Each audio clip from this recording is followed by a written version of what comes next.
ভারতের পশ্চিমবঙ্গের রেকর্ড ভাঙছে তাপপ্রবাহ, টানা দাবদাহে নাকাল রাজ্যবাসী। আজ কলকাতার তাপমাত্রা ছাড়ায় ৪২ ডিগ্রি সেলসিয়াসের ঘর। আবহাওয়ার পূর্বাভাস অনুযায়ী দীর্ঘতম এই গরম থাকবে আরও ৭ থেকে ১০ দিন। রাজ্যের বীরভূম, বাঁকুড়া সহ কয়েকটি জেলায় কোথাও কোথাও ৪৪ ডিগ্রির ঘরে উঠেছে তাপমাত্রা।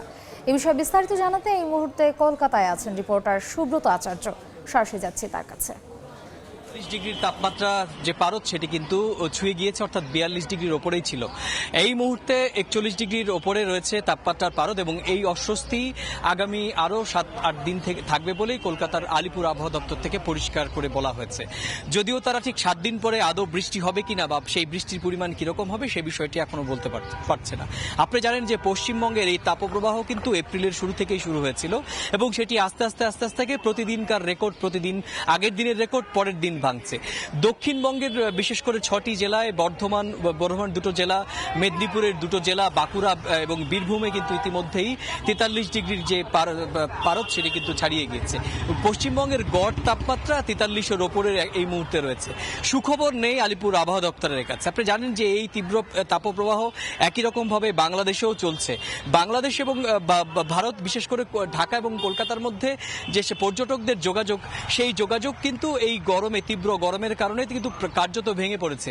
আমি এই মুহূর্তে রয়েছি বাংলাদেশি হোটেল পাড়া বলে পরিচিত নিউ মার্কেট এলাকার মার্কেট স্ট্রিট। আমি আমার সহকর্মীকে বলবো শুধুমাত্র এই মুহূর্তে, আজকে রবিবার ছুটির দিন, মার্কেট স্ট্রিটের ছবিটা দেখাতে।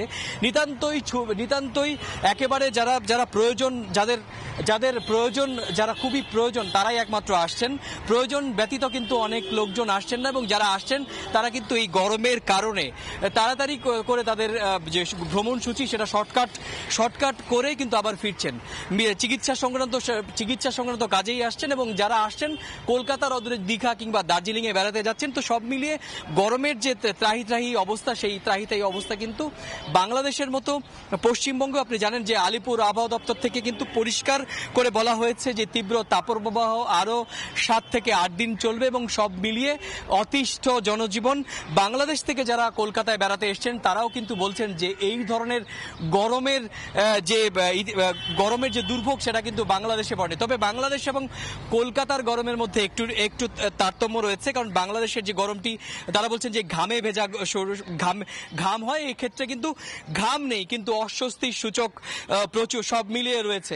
সব মিলিয়ে যে ছবিটি এখানে, ব্যবসা বাণিজ্য যারা বাংলাদেশি নির্ভর, আপনি জানেন যে প্রতিদিন গড়ে ৬ থেকে ৮ হাজার বাংলাদেশি পর্যটক আসেন।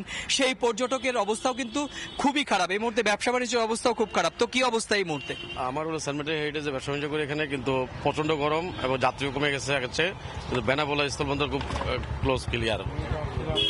কিছুদিন আগেও আমরা দেখেছি যে প্রতিদিন যেভাবে এপ্রিলের শুরুতেও প্রথম দিকে আমরা দেখেছি গড়ে ৭ থেকে ৮ হাজার বাংলাদেশি পর্যটক আসতো, সেটা কিন্তু নেমে ১-২ হাজারে এসে পড়েছে। যেটা আমি আগেও দর্শকদের বলছি যারা দেখছেন এই মুহূর্তে, যে নিতান্তই প্রয়োজন যাদের, তারাই একমাত্র, মেডিকেল ভিসা যারা রয়েছে তাদেরই একমাত্র আসতে হচ্ছে এবং তাছাড়া কিন্তু একেবারে বাংলাদেশ থেকে একেবারেই কমে গিয়েছে পর্যটকদের সংখ্যা। তো সব মিলিয়ে এই মুহূর্তে পশ্চিমবঙ্গের তীব্র তাপপ্রবাহে আমার কাছে থাকা এই ছিল সবশেষ তথ্য। তাপপ্রবাহের সবশেষ খবর জানতে সরাসরি ছিলাম কলকাতায়।